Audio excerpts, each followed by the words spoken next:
सलाम, नमस्ते, सत श्री अकाल। जुगनूनामा में आपको एक नया जाविया पेश करेंगे, उर्दू, अंग्रेजी, पंजाबी तीनों जबानों में। लाइक और सब्सक्राइब करना मत भूलिएगा।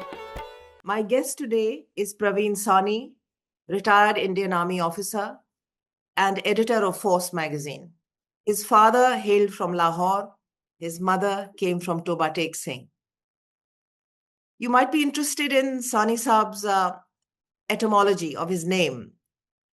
Sena in Sanskrit is army or force, and Senani is warrior or commander.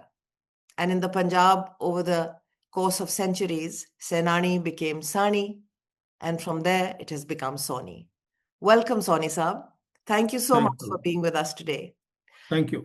With your rich heritage and with your professional experience, I'd like to start by asking you if you think we're on the cusp of a new world. You know, what I think is that the new world order has become a reality. It's no longer the cusp. And what has made it a reality is, first of all, the war in West Asia and the outcome of that war in West Asia. And the other thing is that the recent visit of President Trump to China, these two events are very important. But in any case, before this also, it was very clear that the order was changing in the world. And that was primarily because of the rise of China. So that was something that the people or the theorists sensed it, that yes, this is happening at a fast pace. But it's become a reality because of these two events that I just mentioned. And because of this, what has happened is that the global geopolitics, or what can in simple terms be called the power and the wealth and the focus of today, the three great powers in the multipolar world, which is America, China, and Russia, that has come to the Eurasian landmass. So, what used to be there in the transatlantic region has now come to the Eurasian landmass, and this is significant. The significance is that both Pakistan and India are part of this Eurasian landmass, and therefore I see a lot of possibilities both for Pakistan as well as China for them working together. Because I'm very excited about what has happened in the world, and it has happened so rapidly because of the war in West Asia. Thank you, Sawhney sir. We'll come to that later, and I know that you've expounded on this at length, the benefits to the region if we grab the opportunities, that is. But क्योंकि आपने military history भी पढ़ी है, so I'd like to ask you if this reminds you in any way of the Suez crisis of 1956, when following nationalization of the Suez Canal by the Egyptians, British and French forces in collaboration with the Israelis invaded Egypt. And then Gamal Abdel Nasser, who was then leader of Egypt, fought back. And initially, as you know, the military operation went quite well. But because of the disruption to the British financial system, and in fact, then by extension, the world financial system and the pressure on sterling, the British and the French had to agree to a ceasefire. After the ceasefire, the United Nations handed over sovereignty to the Suez Canal to the Egyptians. And the Egyptians opened the Suez Canal. They had closed it and had caused this disruption because the military operations were going on the side of the French and the British.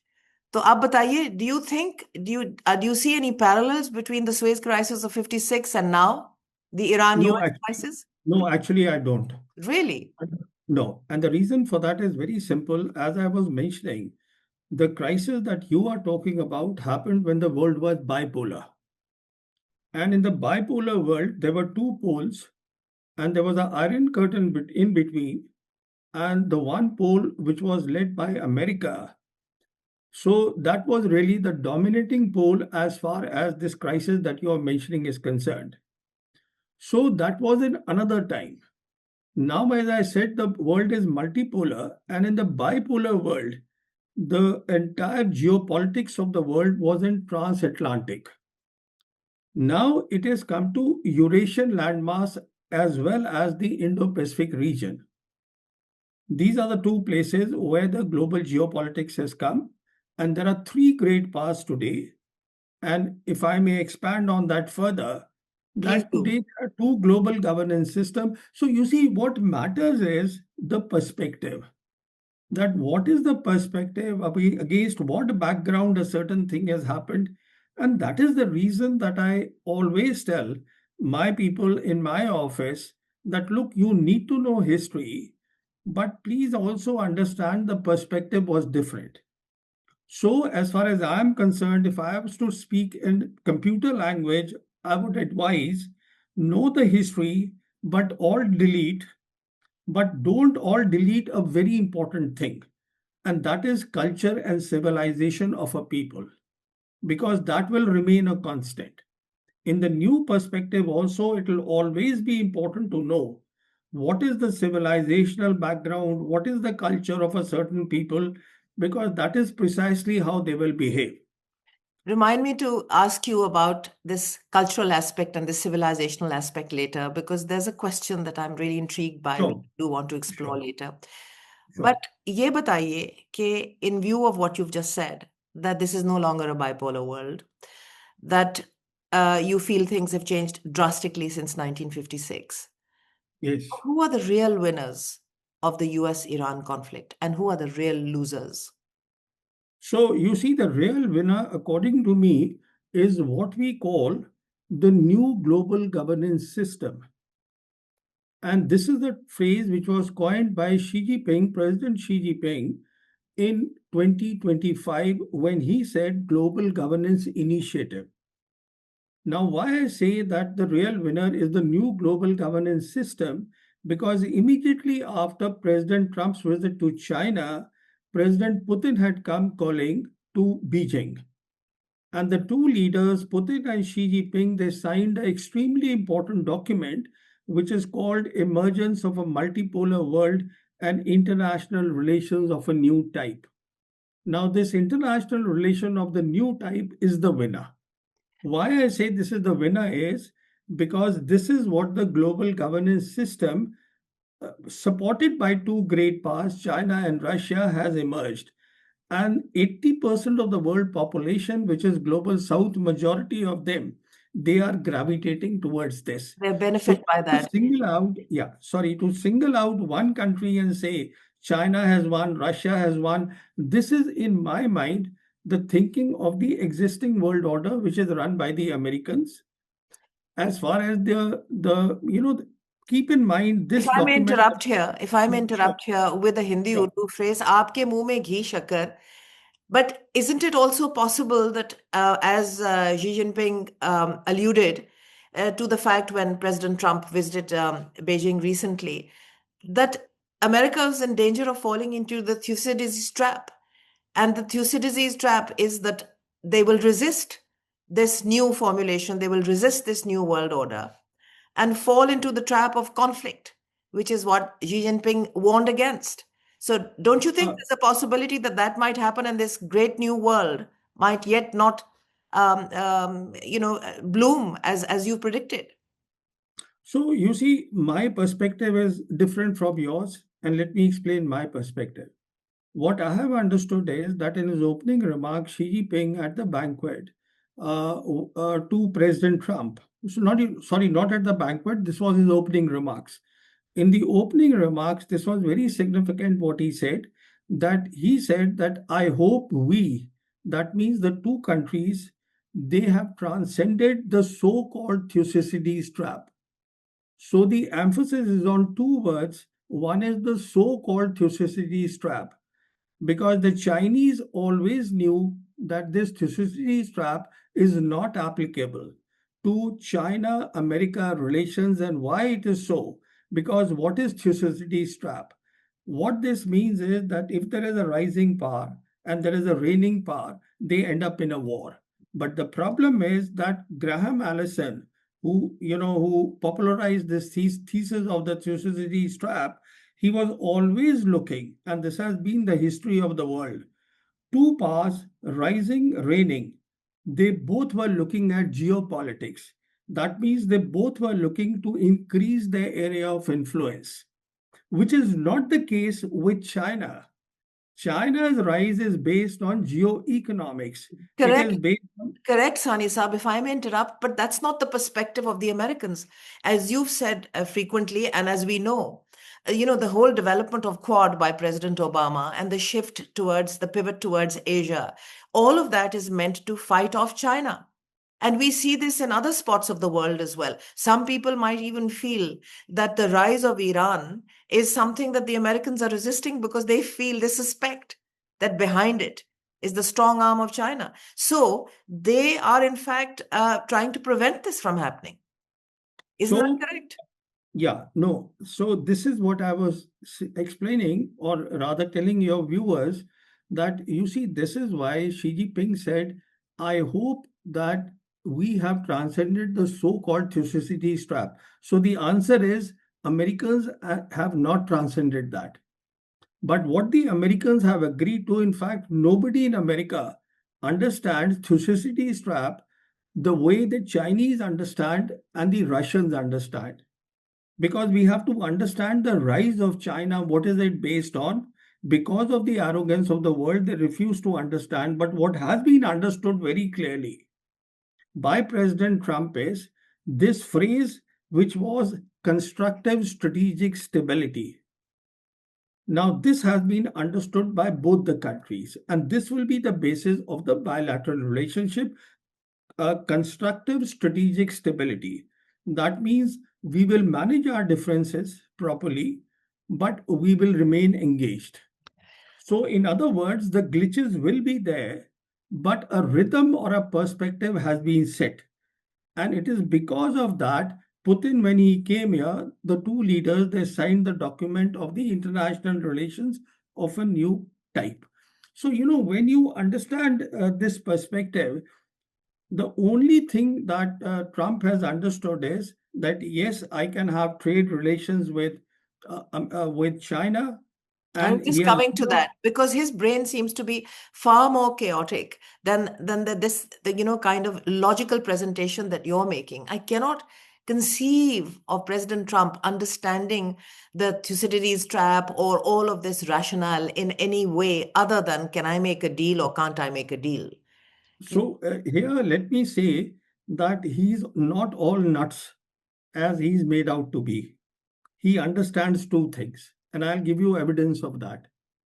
He understands what is deal making, and he understands the world is no longer unipolar. And why I say that is the very fact he went to China, one of his missions was in going to China to seek Chinese help to end the war in West Asia, which means it was beyond him to end the war. The world is not unipolar. He considered that yes, he needed help of another great power, so the world is multipolar. But Soni Another Saab, reason, if I may Hmm. interrupt here, Yeah. he understands, as you say, he understands the costs to the world economy and therefore to America. He understands that midterm elections are upon him. He understands that he needs to shut down this disastrous war, which he has begun at the behest of the Israelis, right? But somehow he comes very close to it and then he backs off because he is No, pressured by the Israelis. He can't seem to bite the bullet. When is he going to bite the bullet, Soni Saab? once again, I have a different take here. See, he doesn't care about the world economy. What he understands is his MAGA base. He Correct. understands, yes. So Which is his suffering from high gasoline prices. Yeah. So his sole concern is his MAGA base and the American economy. That is his concern. And he has realized now that, look, this war was never my war. And what I was told by Netanyahu that this will be over in a few hours, by killing the top leadership, hasn't happened that way. And I'm actually very surprised because all these Americans and with all their intelligence, they fail to understand that Iran was ready to fight this war. If I may humbly state, the war started on 28th of February. On 1st of next month, the February, March, 1st March, I did a video saying that Iran will not lose the war. Actually, it crossed, I think, 500,000 viewers. I saw that It one. was very obvious. It was very obvious. So the point I'm making is that as far as he's concerned, he's not completely nuts because the very fact You could have Because they fooled me. no, see, let's give some credit to him. And the credit to him is he's nuts in the sense he's temperamental. He cannot decide. He keeps wavering. But having said that, These have he's the first president. so much Yeah, power in the see, hands of people who are irresponsible. Like, I mean, I'm just going to bust that whole civilization. It's going to be the end of days for them. I'm going to no, take out their leadership. ये भी कोई बात है सोनी साहब? नहीं ये नहीं भी see, कोई देखिए बात है? देखिए देखिए देखिए as far as Trump is concerned, give him credit for the simple thing, the first president of America who realized that yes, the world is not unipolar, and therefore his foreign policy was MAGA. And as far as geopolitics is concerned, he realized that the top priority in his foreign policy, which is there in the national security strategy under President Trump, has to be the Western Hemisphere, which is what he calls the revisiting the Monroe Doctrine. क्योंकि अगर you are a hegemonic power and you are not secure, your home base is not secure, you cannot become a global hegemon. So that Well, part he understood. you're attributing, I mean, I can't attribute this kind of rationality to him. But ये बताइए कि जी we all know that um, other people are behind this war as well. The Israelis have been one of the major factors behind the President Trump's decision to go into Iran. Where does this leave Israel? What do you see happening to Israel at the end of this? See, at the end of this, Israel will still remain a power to contend with. And why I say that is because the dream of greater Israel is over. That is a certainty. Why I say it is a certainty is because Iran has emerged as a dominant power in West Asia. But having said that, Israel will be a factor to contend with for the simple reason that the Israel lobby in Washington is very strong.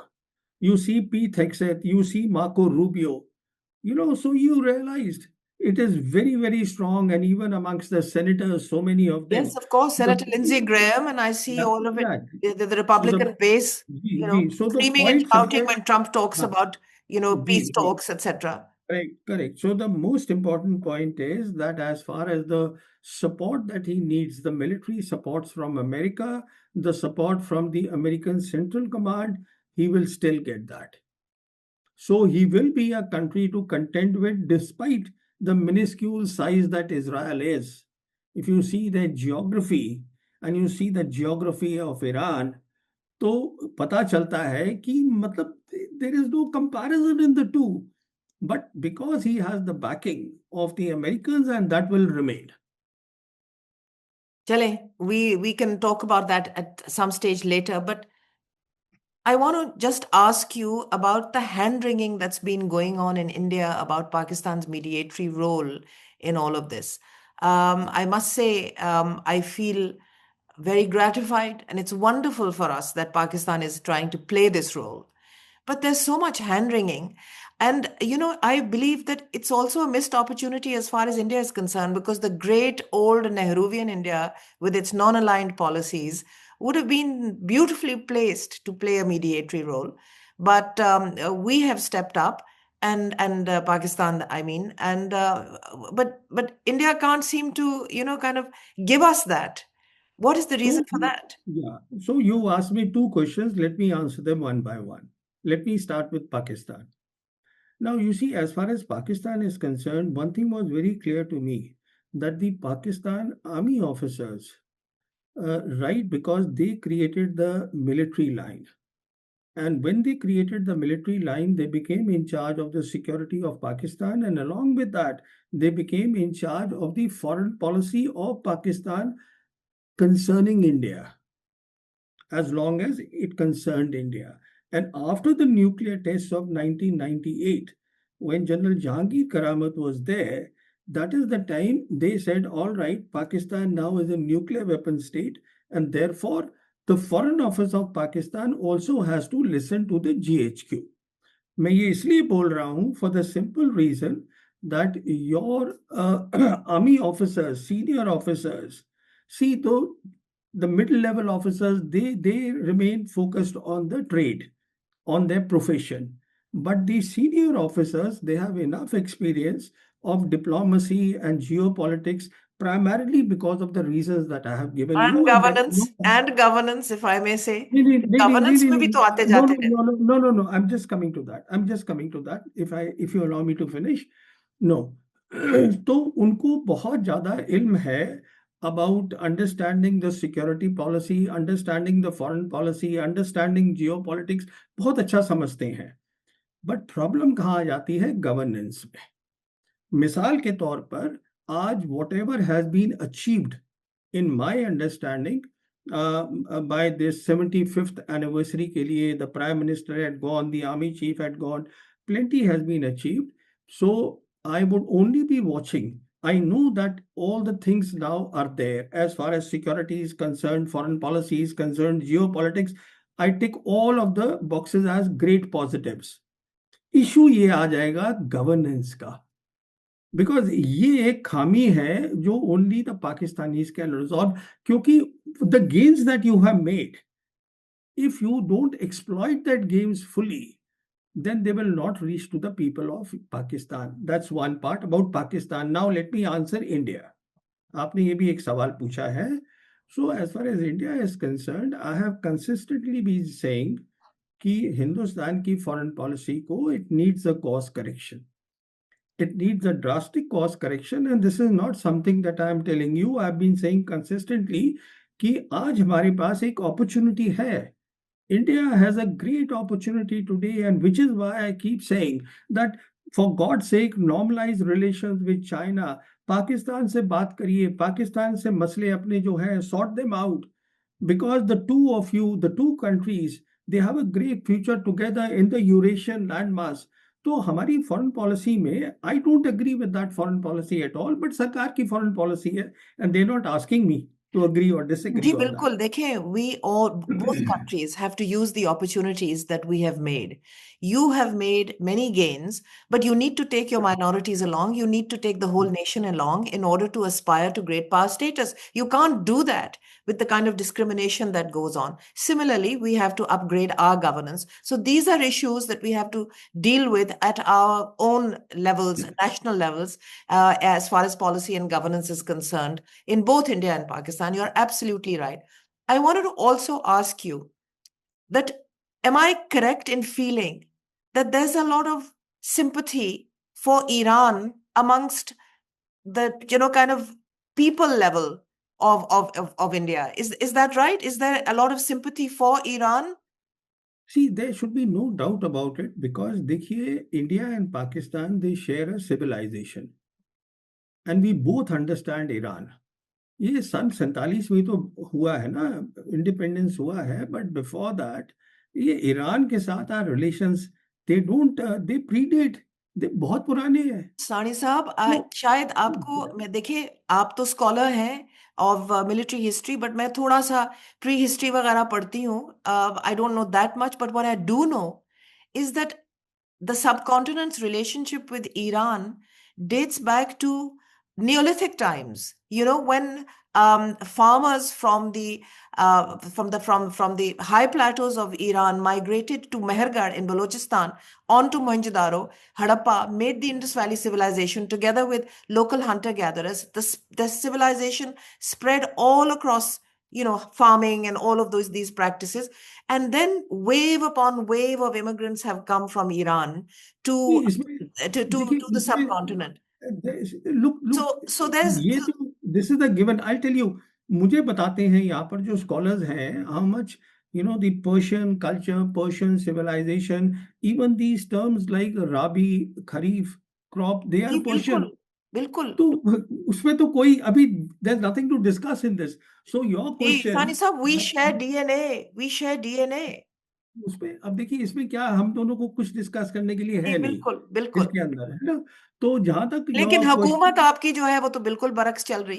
देखिए, that is what I am saying ना, that's the foreign policy of the government. So this is only the government can decide.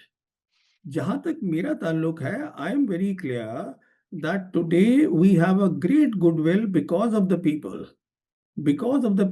and the Iranians also, they reciprocate that.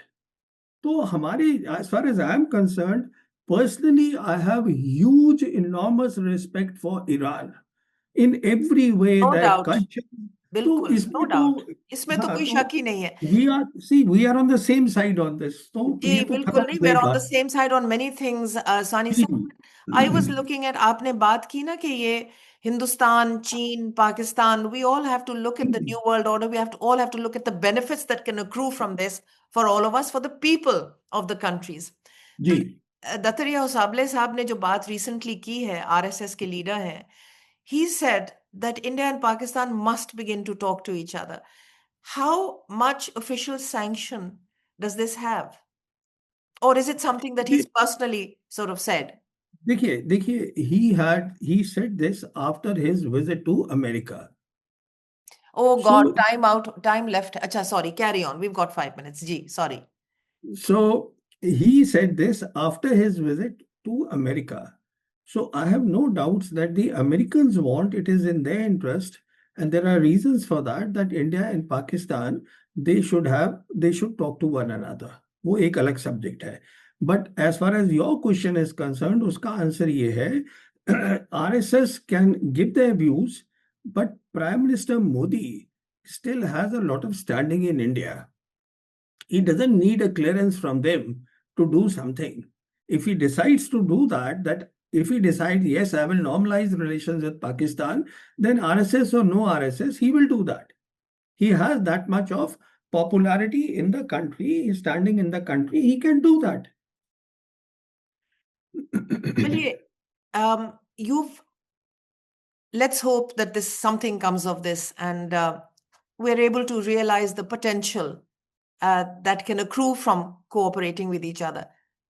I've been to India many times, Soni Saab, and it's always been a privilege and a joy, and you know, to meet friends and see the other half of our culture, as it were.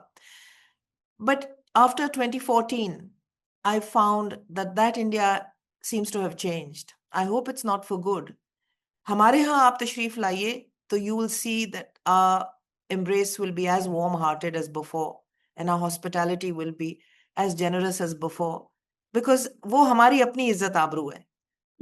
हम जो hospitality करते हैं, or whenever we extend a hand of friendship, it's not really so much for the other person, it's for our own honor. So we're honoring our own traditions when we do that. But I do hope that the India that we now see um, will also change when you see this world changing. Do you see that?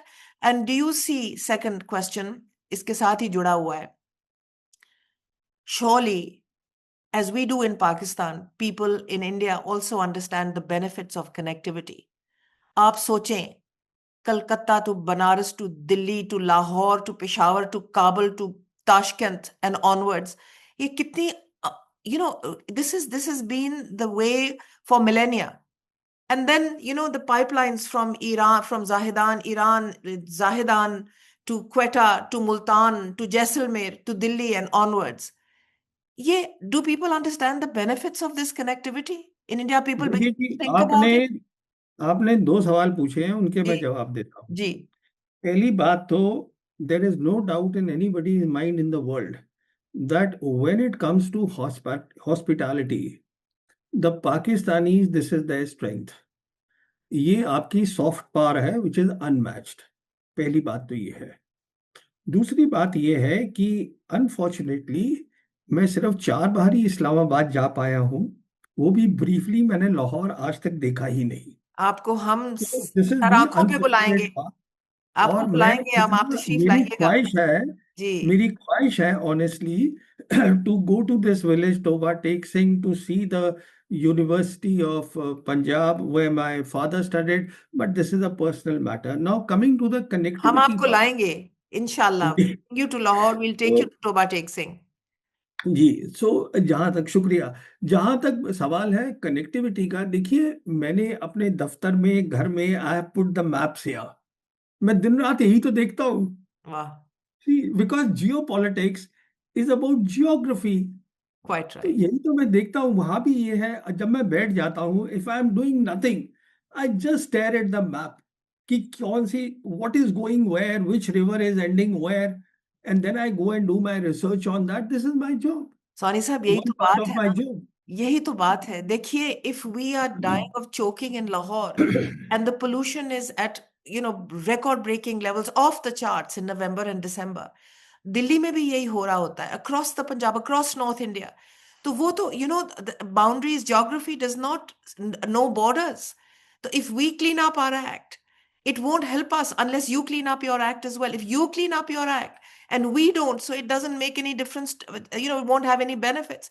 तो ये चीजें तो cooperate करने पड़े, आपस में करनी पड़ी। और फिर But I'm not disagreeing with you नहीं, at मैं all. यही कह रही हूँ ना आपको। And then I mean I am just asking you, is there no realization about these things? No, no, how see, can you shut देखिए, off the waters of a नहीं, नहीं, कंट्री, वाटर्स ऑफ अ देखिए, country? देखिए, now we are talking foreign policy.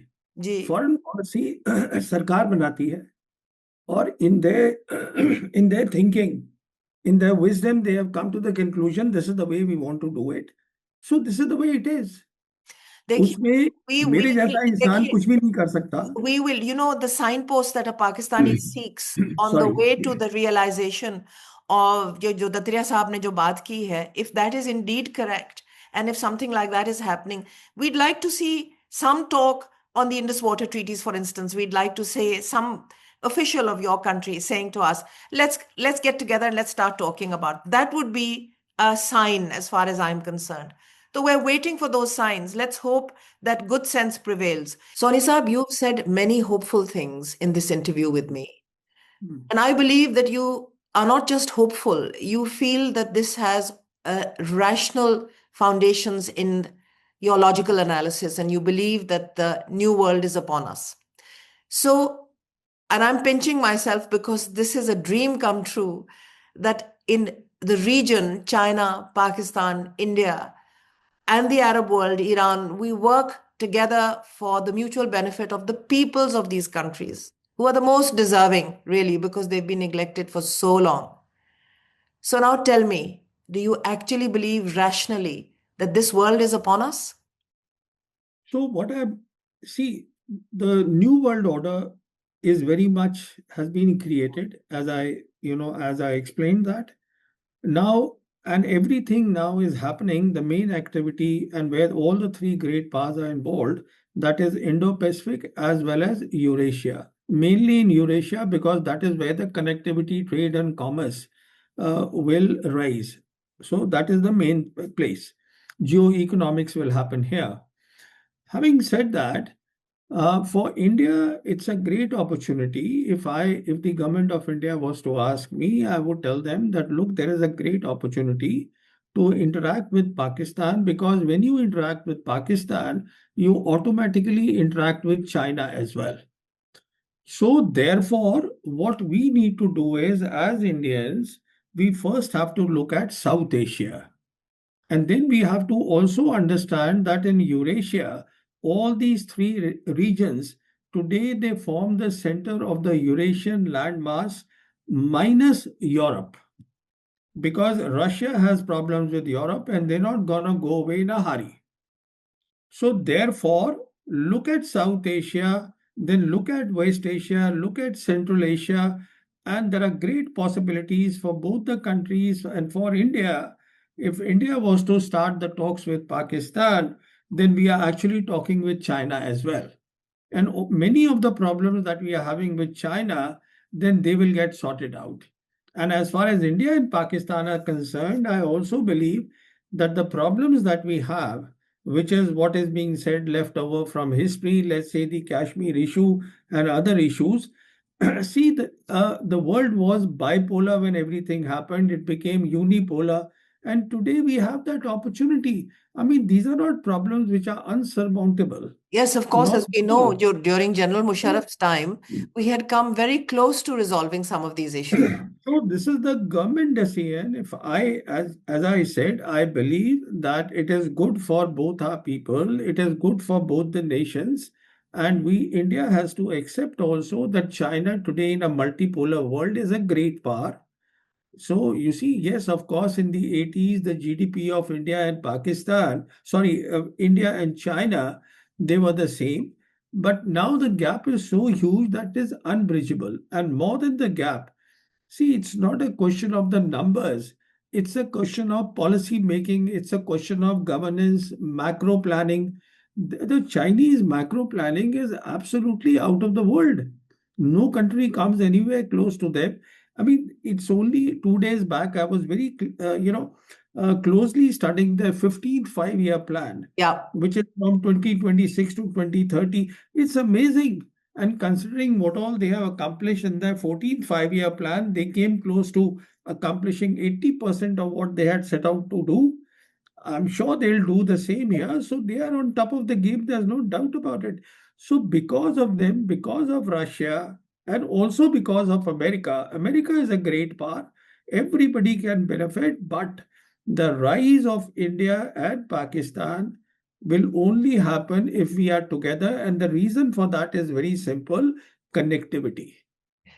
If India has to fully exploit the opportunities, then it has to do the connectivity with Pakistan and vice versa. So everybody benefits. That is the reason. As I said, आपके मुंह में घी शक्कर, आखिरी बात ये करनी है। Timeline, timeline दीजिए। What do you think, when do you think हमारी जिंदगियों में हम ये देख पाएंगे? देखिए, Will we अगर see this in our आप lifetimes? For those who don't देखिए, understand our as language. far as in my understanding, as far as China and Pakistan is concerned, they both want peace with India. This is my understanding. Now it is a question of Indian government and what is their foreign policy. और वो मेरे से consult नहीं करते हैं, तो I have actually nobody to advise them. So I just hope that somebody in the government of India looks at things the way I am looking at things, and perhaps then everybody benefits. Well, I hope you're right, Sawhney Saab. I do hope you're right. And on that note, thank you very much for joining us. Hope to see you again. Hope to talk to you again. Thank you. Thank you so much for having me on your show. Thanks a lot. Bye bye.